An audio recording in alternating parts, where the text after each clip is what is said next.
সরকারি চাকরিতে প্রবেশের বয়সসীমা বাড়ানোর দাবি যৌক্তিক, তবে তা কত বছর করা হবে সেটা পর্যালোচনা করে জানানো হবে বলে জানিয়েছেন জনপ্রশাসন সংস্কার কমিশনের প্রধান আব্দুল মুঈদ চৌধুরী।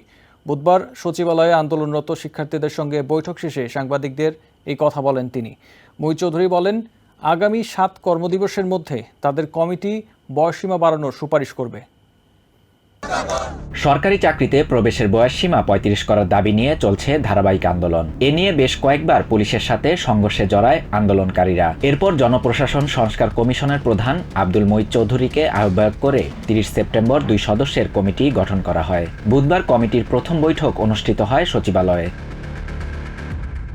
বৈঠক শেষে আন্দোলনকারীরা জানান, তাদের দাবি যৌক্তিক মনে করছে কমিটি। আব্দুল মুঈদ চৌধুরী বলেন, কোভিড মহামারী এবং বিশ্ববিদ্যালয়ে সেশন জটের সমস্যাকে বিবেচনায় নিয়ে সরকারি চাকরিতে প্রবেশের বয়সসীমা বাড়ানোর বিষয়টি যৌক্তিক। তিনি বলেন, আগামী ৭ কর্মদিবসের মধ্যে এই কমিটি বয়সসীমা বাড়ানোর সুপারিশ করবে। এই কমিটির প্রধান ফোকাস চাকরিতে প্রবেশের বয়সসীমা পর্যালোচনা। সরকারের বর্তমান নীতিমালা, ভবিষ্যৎ কর্মপন্থা ও সার্বিক পরিস্থিতির আলোকে সবকিছু চিন্তা করে এ বিষয়ে সুপারিশ করার কথা জানান কমিটি প্রধান।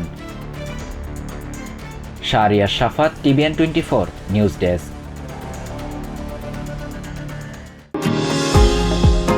নিউ ইয়র্ক থেকে সম্প্রচারিত TVN 24 টেলিভিশন বিশ্বজুড়ে বাঙালির কণ্ঠস্বর।